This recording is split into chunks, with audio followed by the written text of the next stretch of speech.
that in a sustainable way whilst addressing some of the issues around students. I will answer specific questions regarding the details, but for now I thought I would just give you my high-level vision of how I see this university as one of very few world-class universities of the Global South that can help us tackle big issues of the day. So I think with that, Chair, I'll hand over to you to address things more specifically. Oh, but before I do that, I'd like to also say that I was obviously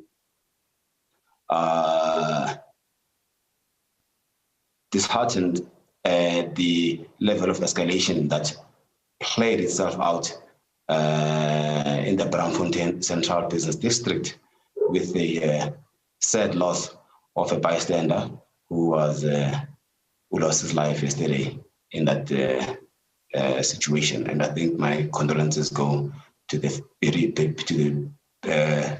bereaved, and I look forward to having a discussion with the Student Representative Council on how we can arrive at this at a solution and de-escalate the problem.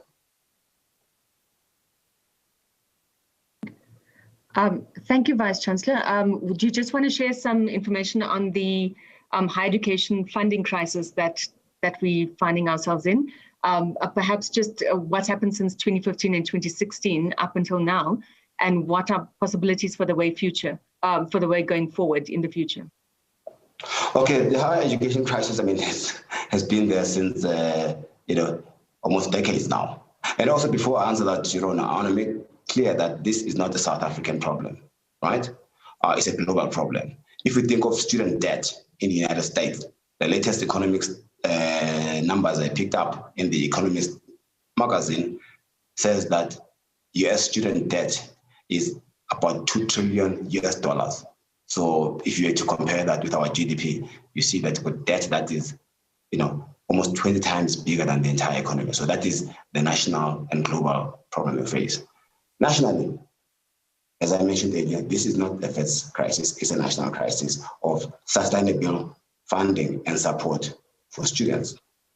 There have been interventions in the past, like the National Financial Aid Scheme, that really has covered some ground in supporting students that are below a particular, also whose family incomes are below a particular level, that is below 350,000 per year. They get funded through a NSFAS scheme, which the university is working with the national government or the NSFAS agency to bridge where appropriate. Like this year in particular, Wits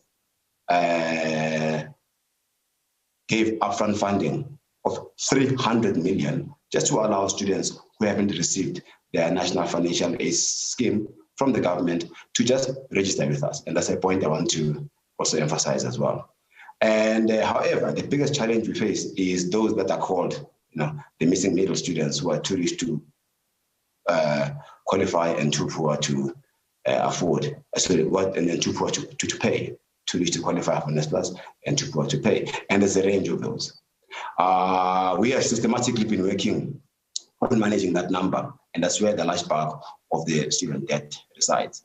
On our database, just to clarify the point, we have around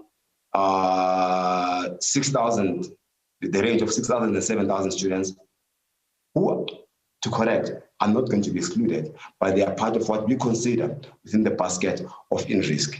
And that number is changing. It's not a number that is fixed. Among others, you've got those that actually have, lost their scholarship because they failed repeatedly, and then they don't qualify for both NSFAS and their own scholarships through various companies. And others are those that owe within a certain amount of money that we are working through to make sure that you draw down that number. Now, as of the end of yesterday, 95% of our students have been registered. So we have had 1,200 applications for assistance, of which 750 have been registered.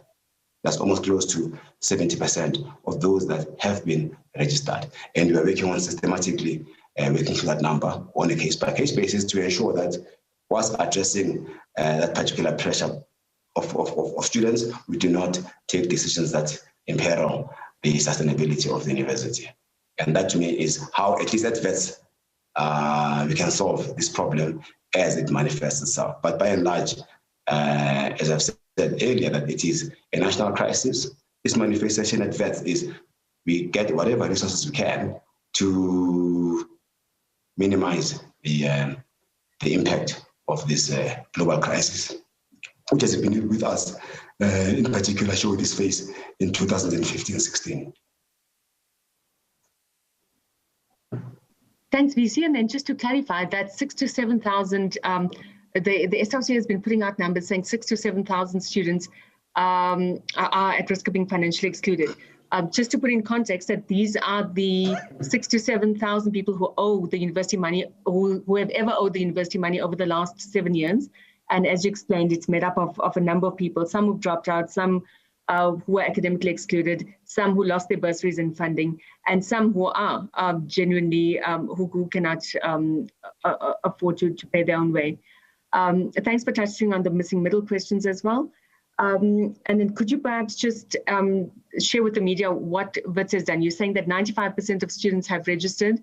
We know that online learning is continuing this week. We've had about more than 25,000 students log on this week onto the online learning platforms. And the academic programs going ahead in that regard. But we've also extended registration. Could you just touch on that a little bit? Yes. First, in my last meeting I had with my team, with the SRC executive, we, so excuse me, I've been talking a lot this morning. Apologies. The last meeting we had with the SRC, which was, I think, on Tuesday, was that I actually, in consultation with the CFO, put forward what I would call a special relief COVID fund, a once-off Vice Chancellor's COVID relief fund of 10 million rand, and that's on top of the 17 million rand we put for the hardship as a once-off, noting that, you know, some students and have parents who have, during this last year, fallen through the hard times. So that is actually our unbudgeted extraordinary relief effort that we thought would help ameliorate the situation. And we have extended also to allow for the numbers of students, the remaining number of students who have not yet registered at both undergraduate and postgraduate. We've extended undergraduate enrollment to the 17th of March and postgraduate to the 12th of March. Thank you, Vice Chancellor. We'll now move on to the Q&A session. There is all these statistics and facts and figures are available on the Wits website. The number of students who are registered, the number of students that we assist through financial aid scholarships and bursaries, which amounts to more than R1 billion a year, the amount that Wits has committed through different funds to assist students, and the number of students who have been registered. So all these facts and figures are available on the Wits website as we speak. I will post the link in the chat as well. Let's move directly into the Q&A session. I know that we've got about 45 minutes left, and I think it would be useful to just hear from the media directly, as is the purpose of this media conference. We know that the minister will be having a conference at 11 o'clock today, a press conference, which many of the media would want to join as well. We know that they will be touching on issues related to NSFAS and financial aid, scholarships and bursaries. I'll start with the one question that has come through the Q&A session. It's from Tabiso Lehoko from Sputnik News. And he says that SASCO has threatened to make institutions ungovernable. Should these protests continue and funding remains a problem, how will the university respond? Because learning has to continue. I think that obviously, following yesterday's unfortunate events due to the escalation, it is the moment as South Africans, as the members of the university community, just to tone down the rhetoric and try to ensure that we do not allow the situation to escalate further. I would like to appeal to all members of the community, both within and outside the broader university society, the national system, just to allow for cool heads to prevail. In a fog of conflict, if I can use that word to describe the current situation we find ourselves with, is that there is a lot of emotions and there's a fog and there's heat. I'd request that all of us collectively, including the management of all universities, just to have at least more light, less heat, because we need to arrive at some stage at finding a solution that is lasting for the entire system, that it will obviously be dependent on the policymakers in the department on how they manage and help us with the situation. The Vice-Chancellor's powers are limited within the perimeter of the university and the council-approved budgets. Thanks, Vice-Chancellor. The next question is from the Voice of Wits FM. It's Karabo Tebele, and Karabo asks, why did it take the university until yesterday to respond to the students? Perhaps you can elaborate on whether the university has been engaging with students, and if so, what were the nature of those engagements? Yes, I want to correct one point without, of course, turning this into a discussion about, the management of that said and the SABC said. I think that would be not appropriate at this level, but I'm just going to put facts on the ground here. Is that number one, since I joined the university at the beginning of last year, or even by early as last year, when the lockdown regulations eased, I did a lot of walking about on campus, trying to hear from students.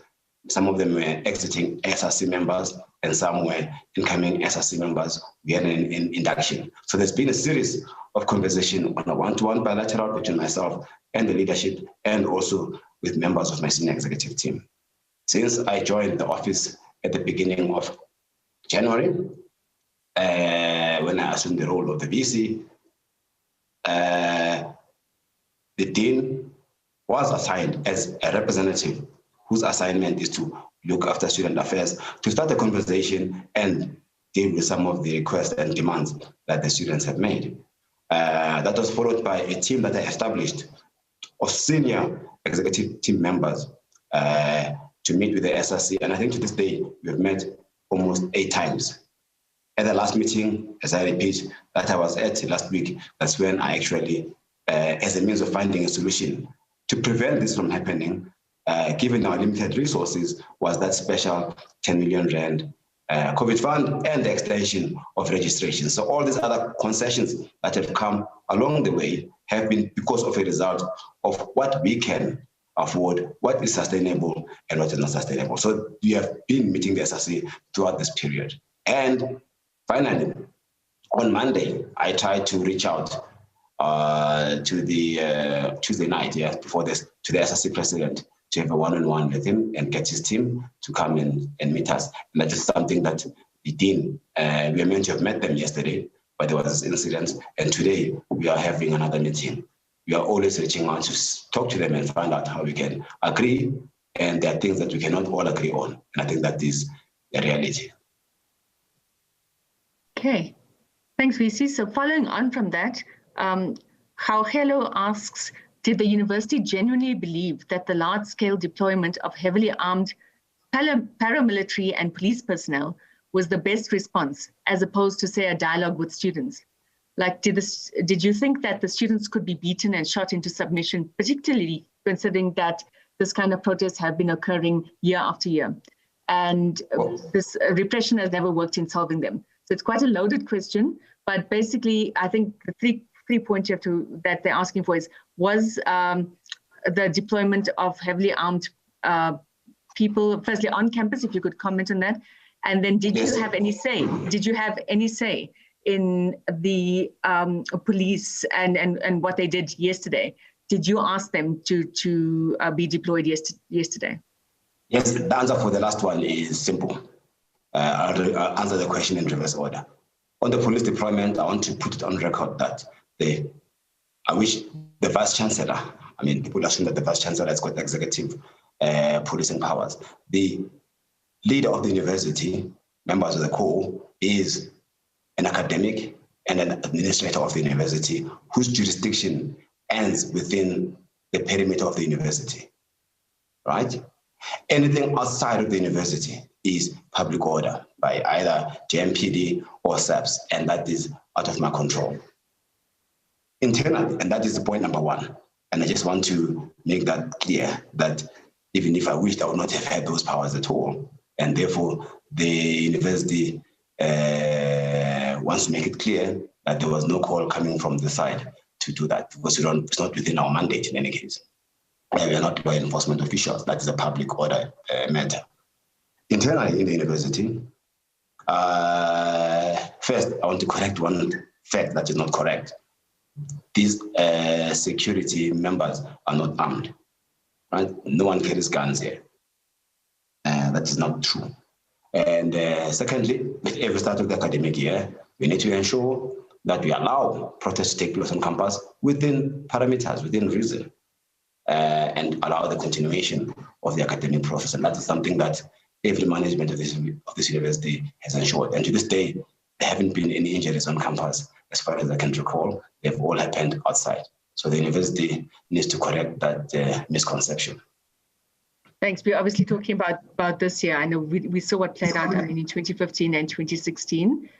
Akona from Reuters. Just on that, this year, no police were called on campus. Okay. There were no police called on campus. Yes, in 2015 and 16, the situation escalated within the university. Police were called, but within campus, it is just the normal, security of people just manning the perimeter of the university to ensure that there's appropriate access control and allow the registration to continue seamlessly. Okay. So this year, no police was called. Okay, got it. Next one. Akona Machoba from Reuters News asks, how much of the hardship fund has been used to assist students facing possible financial exclusion this year? And how much money remains in the fund? Perhaps you can elaborate both on the Wits hardship fund as well as on the Wits COVID-19 relief fund. So that would be 20 million rand in total. Yes, on the hardship fund, as I mentioned earlier when I gave the introduction, 17 million rand, which has been allocated. And last year we increased the number from 10 to 17 million as part of the hardship fund. That is worked through by the SRC and the appropriate officials in the university who look at the hardship on a case-by-case basis. Again, this year, noting that we are in a situation that is abnormal, right? A special 10 million rand, 10 million rand once-off fund was there to deal with those cases of students who have fallen through, the cracks because of parents losing their livelihood. And three, that is on top of the fact that the university invests something to the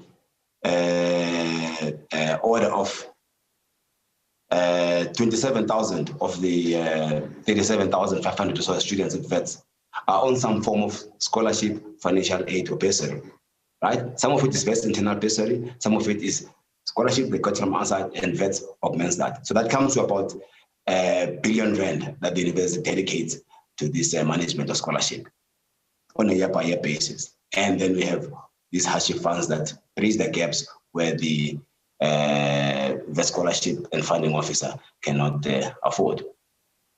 And that is at this stage within the limit of what the university can sustain.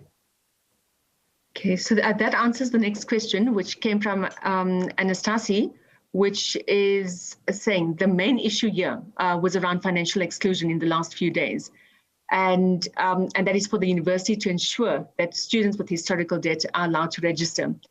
Does the university have any other proposals to resolve this issue, aside from the Wits hardship fund, aside from what we're already doing? Are you willing to negotiate on a way forward? Do you have yes, and also the negotiation on the way forward is that, sorry, yeah, the negotiation. Are you in a position to do that as the university? Okay, that's sorry about that, Shivana. I didn't get that. As I mentioned, the university can only do so much, and in actual fact, some of the students within the university acknowledge that. right? That there are limited resources because they are cognizant that they don't want to be the last students to study at a world-class university. They want probably their children and the grandchildren to be here. So therefore, everyone is mindful of that. I wouldn't say, there's a magic bullet to solve this. As I mentioned, it is a global problem. However, I think you can solve it as a society, civil society, government, and the private sector to see how do we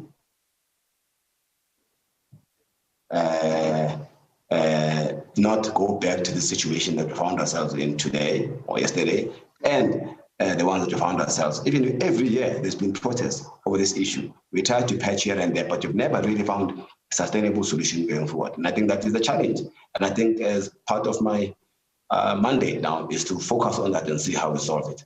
But I would be a magician if I was to say that I can give you a solution for it now. Vets cannot solve it. It requires the higher educational sector, all universities, all vice chancellors, and the government to arrive at a solution to this student debt crisis. So, VC, a follow-up question is: what would you like to see the minister speak about at 11 o'clock today?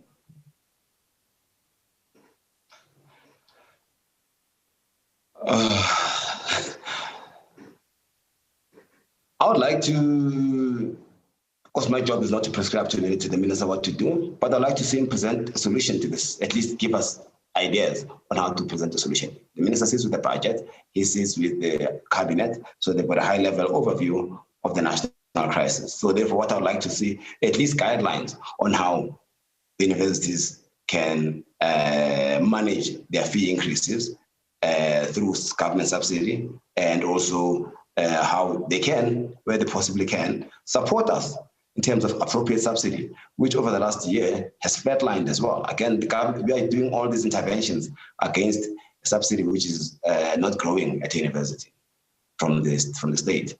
So now we actually have to scrounge within diminishing resources to try to support students. And again, that is unsustainable. So I think I'd like to see the minister, if I may, just give us an direction of which route to take. And I'm aware also that, of course, on their side, the economy has shrunk by 7%. The national coffers are also, not there unlimited.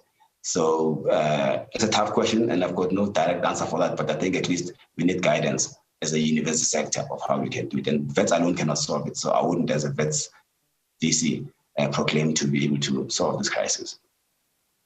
Thank you. VC, a follow-up to that was, do you think that the HERE Commission's report of findings have been sufficiently implemented from 2017 to date? What is interesting about the HERE Commission, it was obviously before my time, because that was in 2017, and the person who was closer to the conversation in that regard was the previous Vice Chancellor and some of the members of the Commission and the University of South Africa, right? And that was part of my first assignment, actually, when I joined, is to actually familiarize myself with those documents, because that was the conversation taking place at VC level, awaiting the then presidential implementation. So I wouldn't be in a position to say that this was in the recommendation, but I know that some of the recommendations of this HERE Commission were not implemented.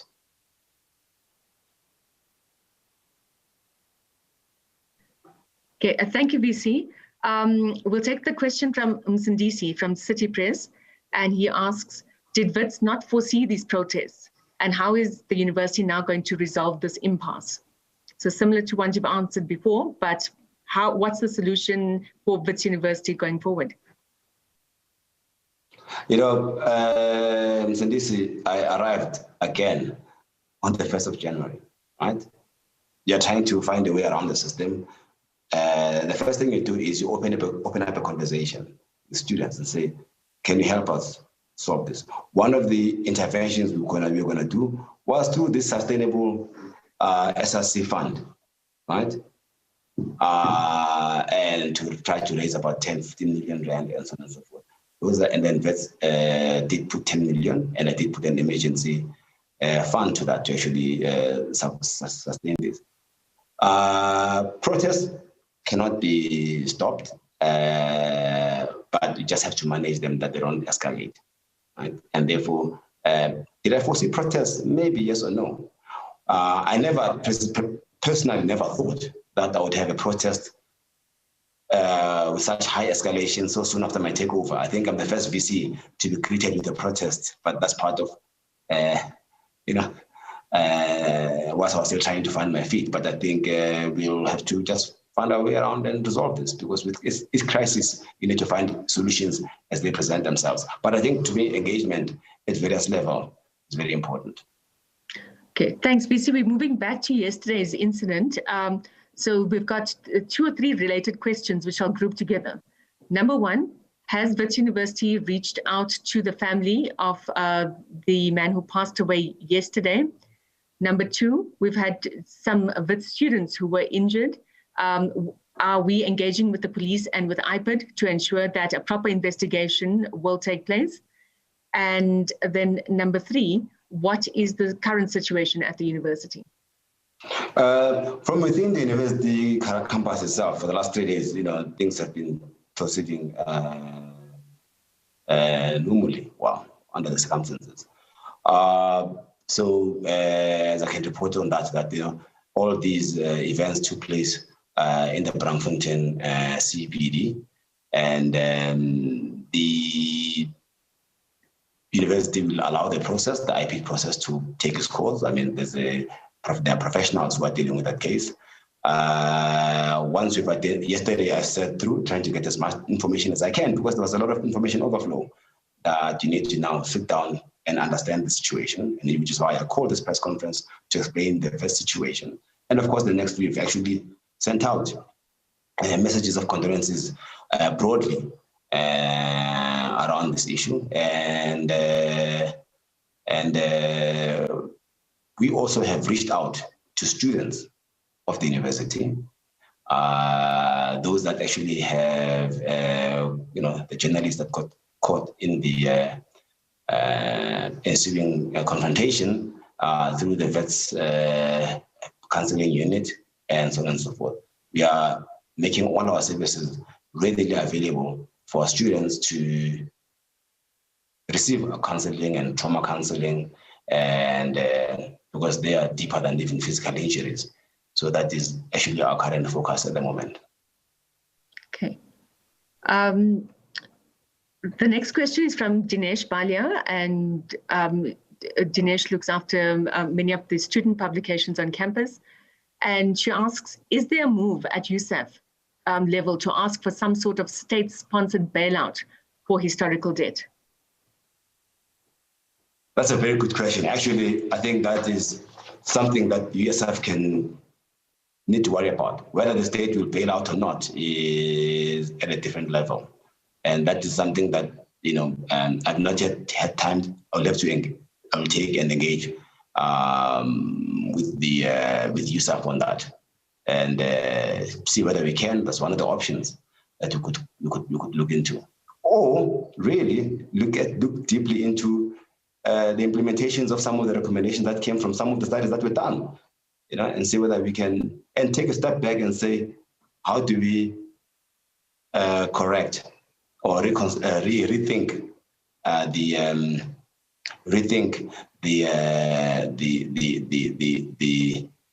the implementation of 2017 that is more sustainable. Clearly, we've reached the ceiling now, so that will require dialogue.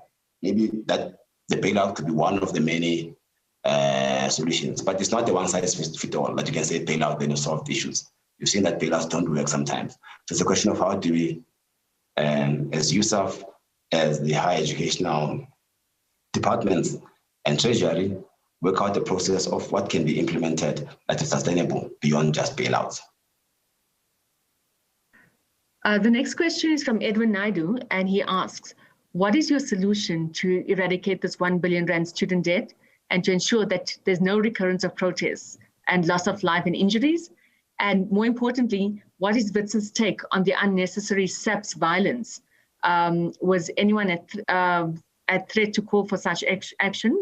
You may have answered that, and Edwin, the VC, has indicated that Wits did not call the police onto campus yesterday, or does not have the power to do so as well.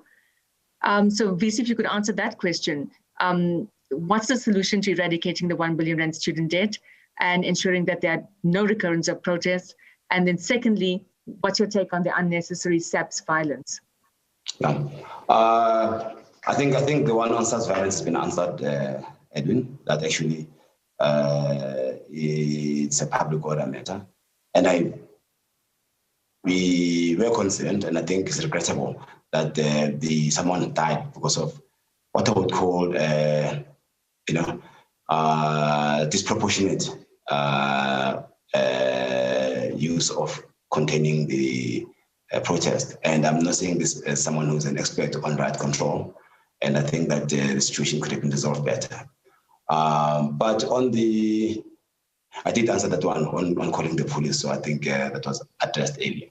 On the issue around how do you stop future protests? Protests at Wits have been there since the 1970s. Part of the Wits culture, that's what actually we have, is, there are many issues that will galvanize the student movement to protest over. Fees is one of them. Could be others as well. Matters around social justice, which which young people need to raise up as issues. Could be climate justice. There are many other things that are a cause for protest. So therefore, one would not be running a university of free thought if you don't allow protest. Because if you suppress protest, then you are actually not stifling. But so what kind of protest? Protest must be there, but must also be cognizant of the fact that you cannot escalate to the level of violence. There's a protest and there's disruption. So those are the two things where you need to draw a line. Peaceful protests, yes, but disruptions that will not be comfortable to dealing with. The 1 billion rand debt. First is you need to arrest the debt. When debt has doubled in 4 years' time, then we are reaching a fiscal cliff, right? And you must actually just arrest the debt, which is why actually you said we cannot go beyond this point. We are starting a centennial campaign next year, right? There won't be any bailouts. We are starting a centennial campaign next year, which will help us at least have enough resources to fund all other university programs, because the student debt issue is just one of them. I mean, you need to do research that ensures that you are able to respond appropriately with things like COVID.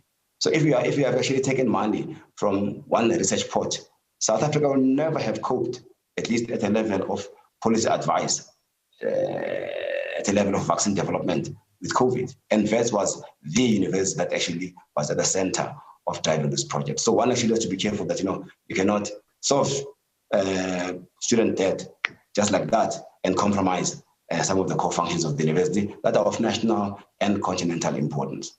At the moment, Edwin, let's just arrest the situation. Debt will always be there. You cannot remove debt, but just control it and try to, systematically work at reducing it very slowly. First, number one, we've got to arrest it.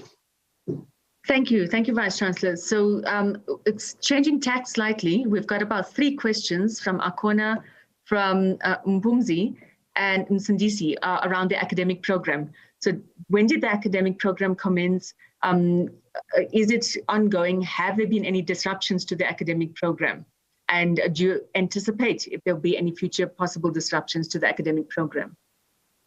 Since Monday, the academic program has continued, and about 25,000 students logged on to our new online program, Canvas Ulwazi program, and that has been running since Monday.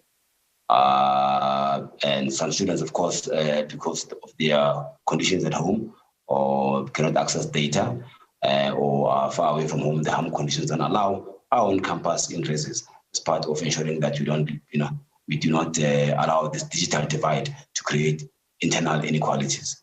So the academic program is continuing. At the same time, obviously, we have kept communication lines open. We're meeting with the SRC, the duly recognized student body in the country, and the university by law to engage with them further. So actually, we are seriously taking this discussion seriously. Once they, during the course of the day, the dean is working with them to arrange a meeting between senior executive team, and the executive of the SRC. Thanks, VC. A question here. You spoke about the digital divides among students and inequalities. Has the university provided laptops, devices, data for students who require them? And if so, have those already been dispersed to these students? You recall that last year when, especially about this time last year, when our normal educational activities were disrupted by the, spread of COVID, and then the universities had to be decanted, we were able to pivot towards online learning. But we realized that about 5,000 students within our university, when they went home, they never had devices. Nor did they have data that those that live in homes, Wi-Fi can access. We provided through zero base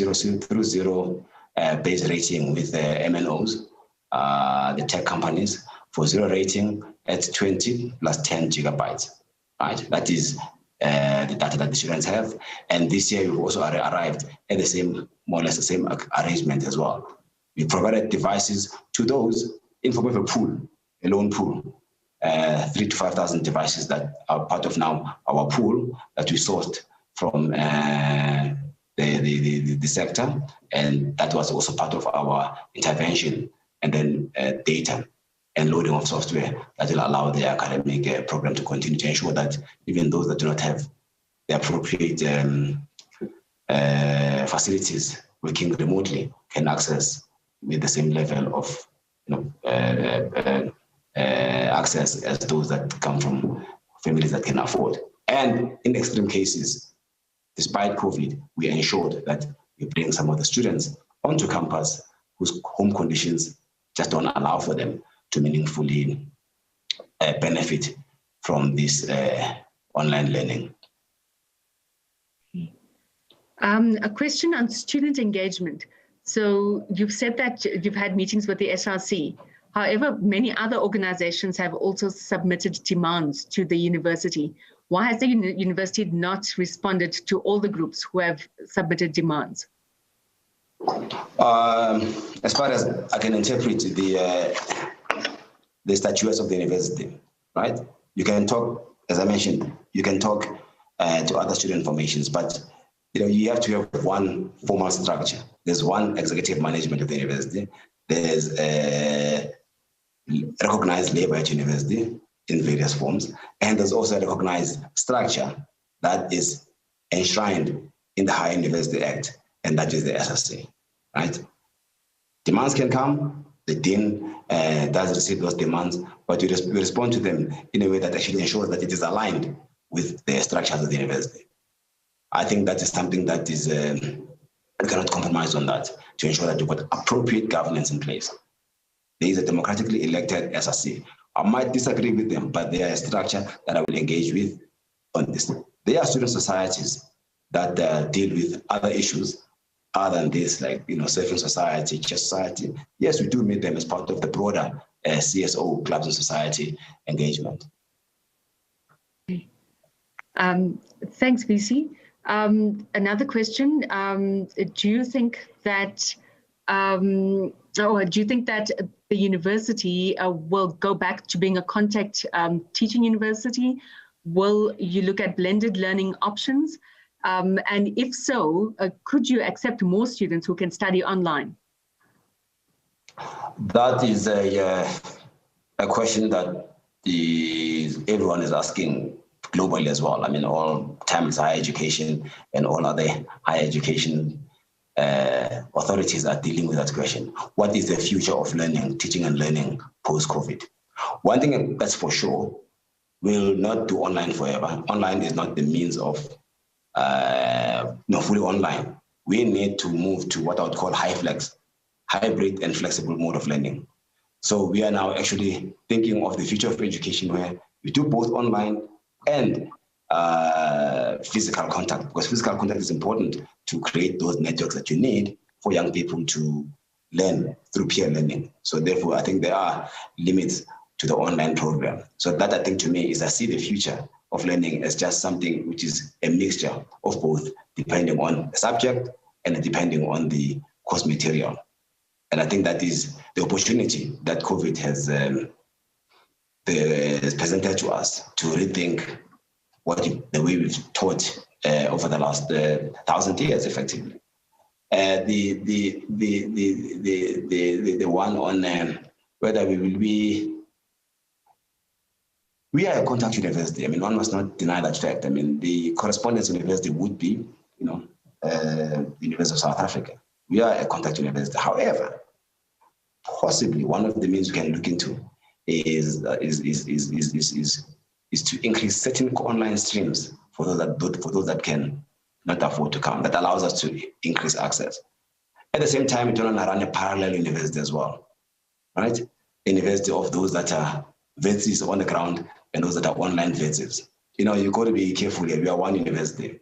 So therefore, the minute you say that we dedicate many, for those that cannot afford online, I think you'll be creating a two-tier system that is not appropriate. The last two questions that I have in my list are around institutional culture at universities and higher education. How do we build a more humane institutional culture at universities and within the higher education sector?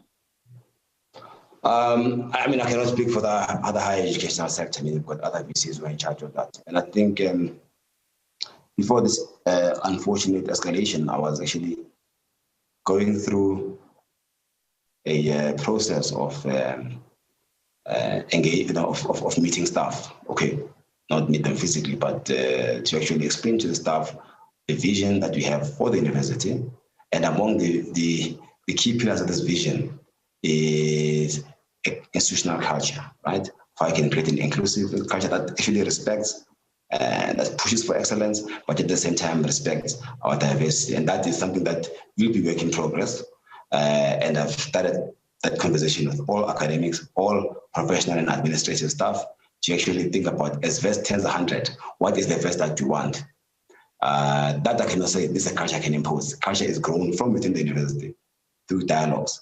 And that was actually what occupied me over the last 6 weeks to allow one, should I be installed as the Vice Chancellor, the opportunity to articulate my vision. Okay. We've got one journalist who feels that the question around IPID wasn't answered sufficiently. Will you be putting pressure on IPID to speed up the investigation into the matters incidents which happened yesterday, both involving the students who were injured as well as the man who passed away? Of course, I mean, you don't want this to be a cold case, right? I mean, things must be done by the professional that are meant to the job as expeditiously as possible. That is a given. Thanks. And then one more question from Akona, and she says, the University of the Western Cape has recently taken the decision to financially clear all students to register this year. What is your view on this, and what is stopping Wits from following suit? My view on this is not for me to judge what other universities are doing, right? As I said, that this is a national crisis with its own institutional uniqueness. As far as VEST can go, this is where we are at.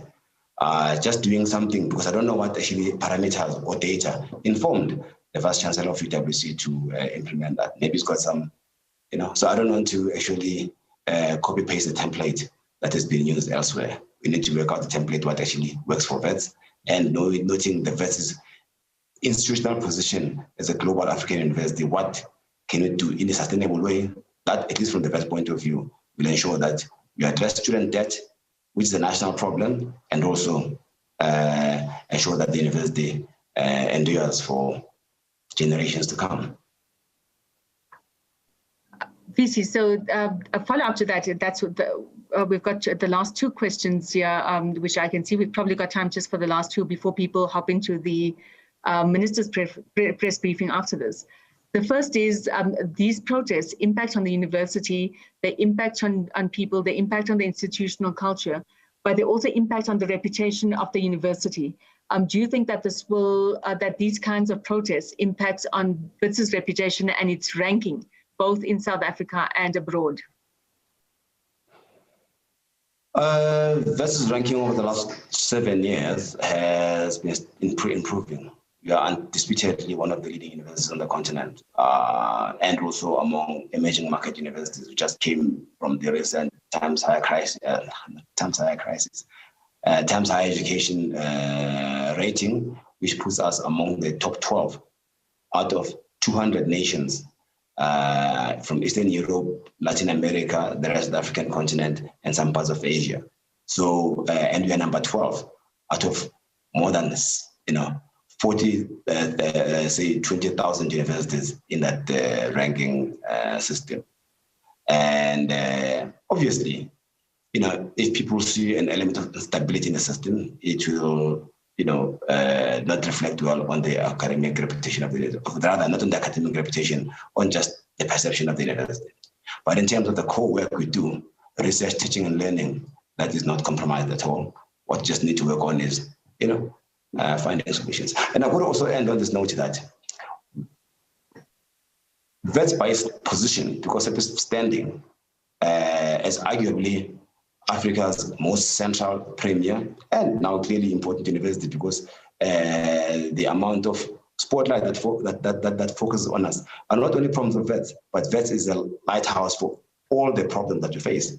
And that therefore is something that I've learned over the last 6 weeks, that you're not only just the VC of Wits, but actually it's actually the university that actually represents all the crises and the strength that we have as a country, and that actually comes with the position of leading such a university, which is right in the media spotlight. Whatever happens here, just generate the right amount of media attention, as it should, because of its history and because of its standing. And so, and that is what no Vice Chancellor walks blindly into. Okay. Thank you. VC, so Karaba, I'm not going to read out your question again. I think it was answered, and the VC has confirmed that the university will follow up with iPad on the incidents yesterday and ensure that a speedy investigation takes place. So the VC has answered that one. VC, what's the way forward today? What's the way forward in terms of students? What are we expecting? Any more disruptions today? Do we think we are seeing that students are mobilizing both in Johannesburg, in Braamfontein, and nationally, and online as well? So what's the way forward for today, for Wits? We are opening up lines for dialogue with the student leadership, continuing conversations. We need to work the problem. We need to, find solutions. They will not please everybody, but at least talk through the problem and then identify where the errors lie, and also,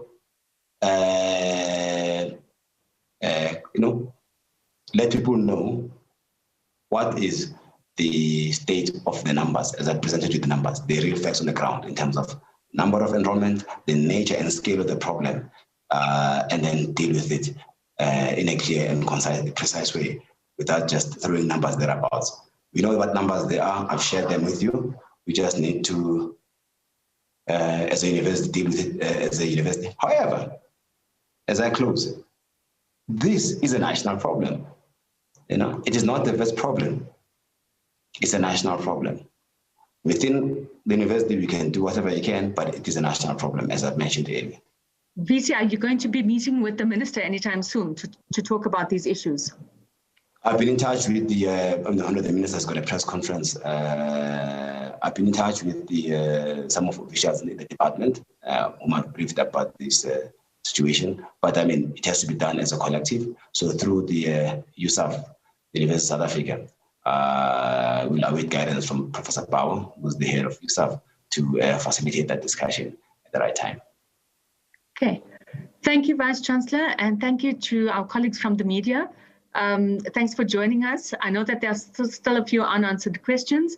We're happy to take those offline. And the Vice Chancellor has agreed to make himself available for interviews over the next day or so, if required, to talk about the higher education financial crisis. Thank you for joining us. This recording will be made available together with all the stats and facts on the Wits website within the next hour or so. Okay. Thank you and take care. Thank you very much. Thank you for your time.